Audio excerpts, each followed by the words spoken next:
From WREL News and the Capital Broadcasting Podcast Network, this is your Coronavirus North Carolina News Brief for Tuesday, June 23rd, 2020.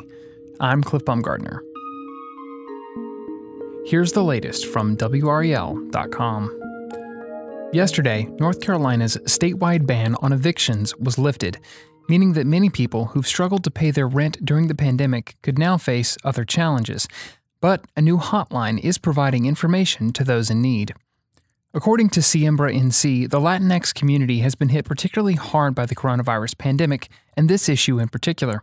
As of June 16th, Latinx North Carolinians made up 42% of all coronavirus cases in the state, and the vast majority of Latinx workers who get sick do not have access to paid time off or federal stimulus funds. A survey conducted by Siembra NC in May showed nearly half of all Spanish-speaking tenants were unable to pay their full rent that month.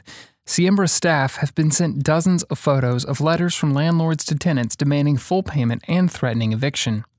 One day after the expiration of the statewide moratorium on eviction cases, legal aid workers at UNC's Civil Legal Assistance Clinics received an influx of calls.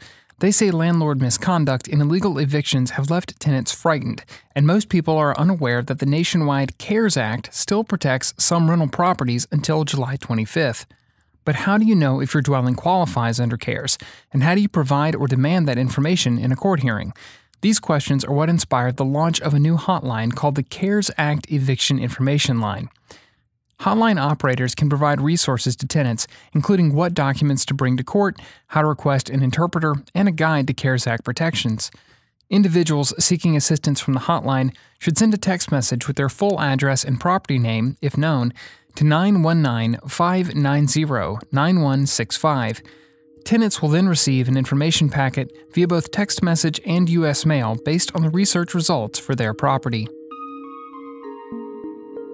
Today, the nation's top infectious disease expert, Dr. Anthony Fauci, said he is cautiously optimistic there will be a COVID-19 vaccine by the end of the year or early 2021, but warned that the next few weeks will be critical to tamping down coronavirus hotspots around the country.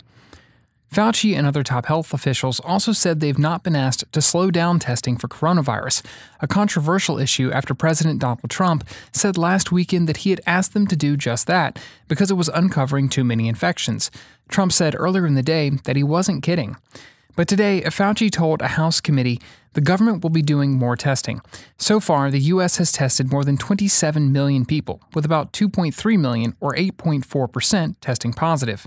The health officials returned to Capitol Hill at a fraught moment in the nation's pandemic response, with coronavirus cases rising in about half the states and political polarization competing for attention with public health recommendations. Since Fauci's last appearance at a high-profile hearing more than a month ago, the U.S. has begun emerging from weeks of stay-at-home orders and business shutdowns, but it's being done in an uneven way, with some states far less cautious than others.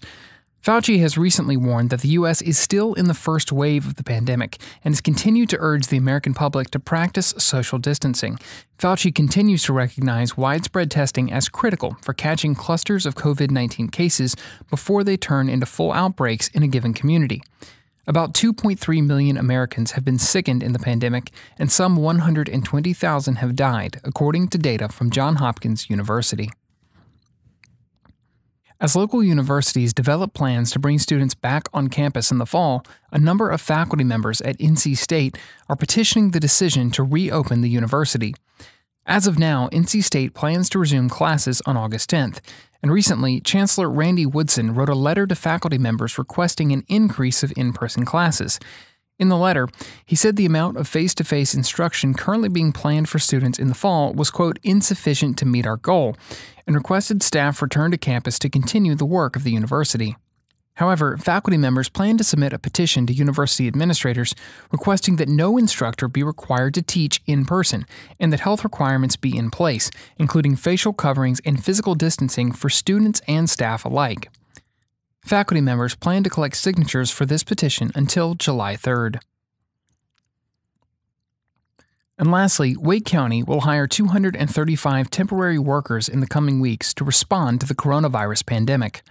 Health-centered positions will include contact tracers and opportunities in epidemiology and nursing, while other roles will directly support the Emergency Operations Center.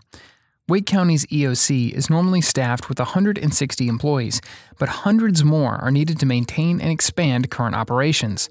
By hiring temporary workers, the EOC can shift existing staff back to their original pre-coronavirus roles.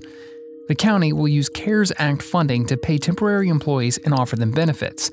Interviews and hiring are expected to begin in July. The jobs will last until at least November 30th, possibly longer. Candidates can view all opportunities online, and there's a link on our website. This has been your Coronavirus North Carolina News Brief for Tuesday, June 23rd, 2020. As always, if you like the information and resources you get from this show, let us know. Leave a rating and review wherever it is you listen. And while you're there, be sure to subscribe so you don't miss our new episodes. Thanks for listening.